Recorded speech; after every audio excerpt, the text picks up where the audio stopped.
আসসালামু আলাইকুম। সবাইকে আমন্ত্রণ এনবিএস আন্তর্জাতিক সংবাদে। শুরুতে NBS24.org শিরোনাম। উত্তর ইয়েমেনে সৌদি কামান হামলার মধ্যে ড্রোন ভূপাতিত।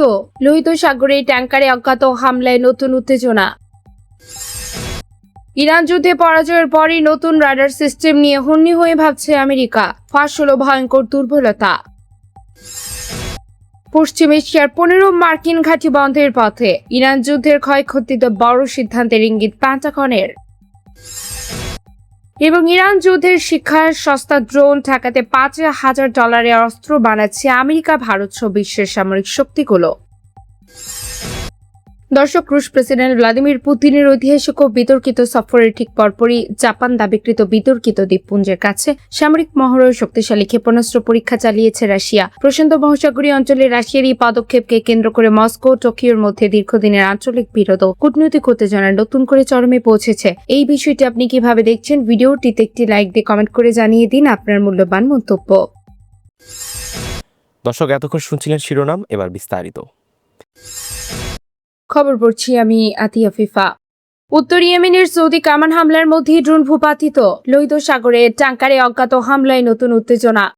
মধ্যপ্রাচ্যের দেশ সৌদি আরবের লোহিত সাগর লাগোয়া ইয়ানবু বন্দরের কাছে একটি বাণিজ্যিক জাহাজে অজ্ঞাত বস্তু দিয়ে হামলা চালানো হয়েছে। গত সোমবার যুক্তরাজ্যের সামুদ্রিক বাণিজ্য সংস্থা বা ইউকেএমটিও বলেছে, ইয়ানবু বন্দর থেকে প্রায় 63 নটিক্যাল মাইল পশ্চিমে হামলায় জাহাজটির মূল ডেকে আগুন ধরে যায়। কপারের এক নিরাপদ কর্মকর্তা বলেছেন, একটি ট্যাঙ্কারে জাহাজে অজ্ঞাত বস্তু আঘাত এনেছে এবং এর ফলে মূল ডেকে আগুন ধরে গেছে। সামাজিক যোগাযোগ মাধ্যমে এক্সে দেওয়া এক বিবৃতিতে ইউকেএমটিও বলেছে, কোম্পানির নিরাপত্তা কর্মকর্তা ট্যাঙ্কার জাহাজে অজ্ঞাত বস্তু আঘাত হানায় সেটির মূল ডেকে অগ্নিকাণ্ডের ঘটনা ঘটেছে বলে দাবি জানিয়েছেন। হামলার পর জাহাজে থাকা সব কর্মী নিরাপদ আছেন বলে জানিয়েছে ইউকেএমটিও। একই সঙ্গে সংস্থাটি বলেছে, জাহাজে আকস্মিক হামলার কারণেও পরিবেশের উপর এর কোনো ক্ষতির প্রভাব পড়েনি। ব্রিটিশ এই সামুদ্রিক নিরাপত্তা সংস্থা বলছে, বর্তমানে জাহাজের সব ক্রু নিরাপদ অক্ষত আছেন। এছাড়া পরিবেশের উপর কোনো প্রভাব পড়ার খবর পাওয়া যায়নি এবং জরুরি নিরাপত্তামূলক বিভিন্ন পদক্ষেপ সফলভাবে প্রয়োগ করা হয়েছে। সংস্থাটি এলাকা দিয়ে যাতায়াতকারী জাহাজগুলোর সর্বোচ্চ সতর্ক থাকার এবং যে কোনো সন্দেহজনক কর্মকাণ্ডের কথা তাৎক্ষণিকভাবে জানানোর আহ্বান জানিয়েছেন। এই কৌশলগত সমুদ্রপথে বেশ কয়েকটি জাহাজকে লক্ষ্যবস্তু করায় সাম্প্রতিক মাসগুলোতে লোহিত সাগরে বাণিজ্যিক জাহাজ চলাচল বারবার নিরাপত্তার হুমকির মুখে পড়ছে। ইরান যুদ্ধে পরাজয়ের পরই নতুন রাডার সিস্টেম নিয়ে হন্যি হয়ে ভাবছে আমেরিকা। ফাঁস হলো ভয়ঙ্কর দুর্বলতা।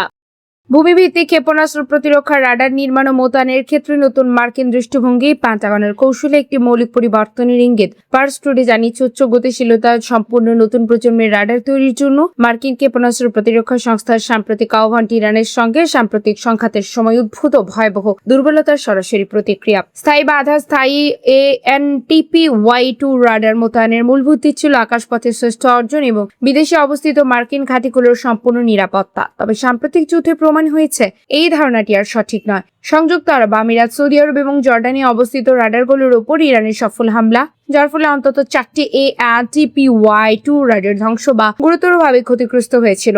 তাই MG এর জন্য একটি গুরুতর সতর্ক বার্তা ছিল। $500 মিলিয়ন থেকে $1 বিলিয়ন মূল্যের এই প্রতিটি রাডারের ক্ষতি আর্থিক ক্ষতির পাশাপাশি অঞ্চলের সমন্বিত ক্ষেপণাস্ত্র প্রতিরক্ষা নেটওয়ার্ককে ব্যাহত করেছে, কারণ এই রাডারগুলো terminal, high altitude area defence সিস্টেমের প্রাথমিক সেন্সর এবং প্রতিরক্ষা ডেটা নেটওয়ার্কের মূল নোড হিসেবে কাজ করে। অন্য কোথাও ইরান নামমাত্র খরচে শাহেদ 136 এর মতো ড্রোন ব্যবহার করে শত শত কোটি ডলারের মার্কিন সম্পদকে লক্ষ্যবস্তুতে পরিণত করতে সক্ষম হয়েছিল, যা ক্ষেপণাস্ত্র প্রতিরক্ষার ক্ষেত্রে খরচ সুবিধা সমীকরণে কার্যকরভাবে উল্টে দিয়েছে। পশ্চিম এশিয়ায় 15 মার্কিন ঘাঁটি বন্ধের পথে। ইরান যুদ্ধের ক্ষয়ক্ষতিতে বড় সিদ্ধান্তের ইঙ্গিত পেন্টাগনের। ইরানকে ধ্বংসের লক্ষ্য নিয়ে যুদ্ধ করার যুক্তরাষ্ট্র এখন পশ্চিম এশিয়ায় অন্তত 15টি সামরিক ঘাঁটি বন্ধ করার কথা ভাবছে। মার্কিন সংবাদ মাধ্যম MSNBCর নিরাপত্তা বিশ্লেষক ব্রি ম্যাককাফরি গত রোববার সামাজিক যোগাযোগ মাধ্যমে এক্সে দেওয়া এক পোস্টে লিখেছেন, তার মতে মার্কিন সেনাবাহিনী পারস্য উপসাগরীয় অঞ্চলে তাদের 15টি সামরিক ঘাঁটিতে প্রবেশাধিকার স্থায়ীভাবে হারিয়েছে। MSNBCর নিরাপত্তা বিশ্লেষক অবসরপ্রাপ্ত মার্কিন জেনারেল আরও লিখেছেন, বর্তমানে পারস্য উপসাগরের আরব দেশগুলোতে প্রবেশের নিয়ন্ত্রণ ইরানের হাতে রয়েছে। ফলে ফলে পশ্চিম সৌদি আরব ইসরায়েলে দক্ষিণ ইউরোপে নতুন করে প্রবেশাধিকার পেতে যুক্তরাষ্ট্রকে আলোচনায় বসতে হবে। এর কয়েকদিন আগে ওয়াশিংটন পোস্ট সংশ্লিষ্ট সূত্র কর্মকর্তাদের বরাতে জানিয়েছিল, যুদ্ধের পর পারস্য উপসাগরীয় অঞ্চলে মার্কিন সামরিক উপস্থিতি কমানোর কথা ভাবছে পেন্টাগন। যুক্তরাষ্ট্র তাদের সামরিক ঘাঁটিগুলোর কার্যক্রম যুদ্ধের আগের অবস্থার মতো চালাতে চায় না। পেন্টাগনের এই সিদ্ধান্তের কারণে হিসেবে ইরানের সঙ্গে যুদ্ধ চলাকালে মার্কিন সামরিক সরঞ্জাম ও স্থাপনাগুলোর ব্যাপক ক্ষয়ক্ষতির কথা উল্লেখ করা হয়েছে। MSNBCর নিরাপত্তা বিশ্লেষক অবসরপ্রাপ্ত মার্কিন জেনারেল আরও লিখেছেন, বর্তমানে পারস্য উপসাগরের আরব দেশগুলোতে প্রবেশের নিয়ন্ত্রণ ইরানের হাতে রয়েছে। ফলে পশ্চিম সৌদি আরব ইসরায়েল ও দক্ষিণ ইউরোপে নতুন করে প্রবেশাধিকার পেতে যুক্তরাষ্ট্রকে আলোচনায় বসতে হবে। এর কয়েকদিন আগে ওয়াশিংটন পোস্ট সংশ্লিষ্ট সূত্র কর্মকর্তাদের বরাতে জানিয়েছিল, যুদ্ধের পর পারস্য উপসাগরীয় অঞ্চলে মার্কিন সামরিক উপস্থিতি কমানোর কথা ভাবছে পেন্টাগন। যুক্তরাষ্ট্র তাদের সামরিক ঘাঁটিগুলোর কার্যক্রম যুদ্ধের আগে অবস্থার মতো চালাতে চায় না। পেন্টাগনের এই সিদ্ধান্তের কারণ হিসেবে ইরানের সঙ্গে যুদ্ধ চলাকালে মার্কিন সামরিক সরঞ্জাম ও স্থাপনাগুলোর ব্যাপক ক্ষয়ক্ষতির কথা উল্লেখ করা হয়েছে। ইরান যুদ্ধের শিক্ষা, সস্তা ড্রোন ঠেকাতে $5,000 অস্ত্র বানাচ্ছে আমেরিকা, ভারত সহ বিশ্বের সামরিক শক্তিগুলো।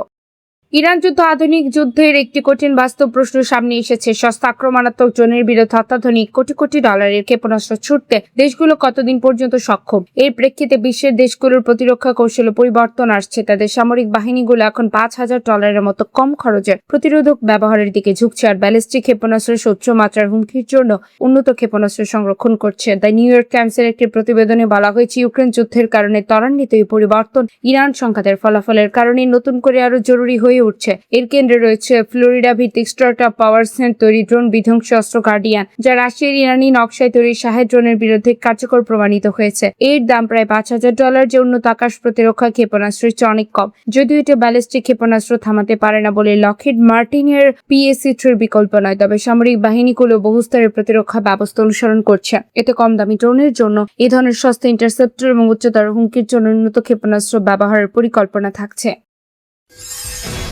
মাত্র 315 দিনের যুদ্ধবিরতি লঙ্ঘন করেছে 4,500 বারেরও বেশি। গাজায় ইসরায়েলি নৃশংসতার ভয়ঙ্কর হিসাব ফাঁস। গাজায় যুদ্ধবিরতি চুক্তি কার্যকর হওয়ার পর থেকে গত 315 দিনে ইসরায়েলি বাহিনী মোট 4,379 বার চুক্তি লঙ্ঘন করেছে বলে জানিয়েছে গাজার সরকারি সংবাদ মাধ্যম দপ্তর। এই লঙ্ঘনের ঘটনায় 1,286 জন ফিলিস্তিনি নিহত হয়েছেন এবং আহত হয়েছেন আরও 4,257 জন। গত সোমবার 24 আগস্ট সরকারি দপ্তরটি আরও জানিয়ে, এই সময় ইসরায়েলি বাহিনী 180 জন ফিলিস্তিনিকে গ্রেপ্তার বা আটক করেছে। পাশাপাশি ধ্বংসস্তূপের নিচ থেকে 813 জনের লাশ উদ্ধার করা সম্ভব হয়েছে, আর এখনো ধ্বংসপ্রাপ্ত ভবনগুলোর নিচে 8,000-এর বেশি লাশ চাপা পড়ে রয়েছে বলে তারা ধারণা প্রকাশ করেছে। ত্রাণ সহায়তার বিষয়ে সরকারি মিডিয়া অফিস জানায়, চুক্তির শর্ত অনুযায়ী 1,89,000 ত্রাণবাহী ট্রাক প্রবেশের কথা থাকলেও প্রবেশ করেছে মাত্র 66,607টি, যা নির্ধারিত পরিমাণের মাত্র 35%। এছাড়া রাফা ক্রসিং 29,800 জনের যাতায়াতে অনুমতি থাকলেও চলাচলের সুযোগ পেয়েছেন মাত্র 11,759 জন, যা মোট প্রত্যাশিত যাতায়াতকারীদের 39%। প্রতিশ্রুতি ভঙ্গের অভিযোগ তুলে ফের আন্দোলনের হুঁশিয়ারি সিজেপির, প্রস্তুত থাকতে বলল দেশবাসীকে।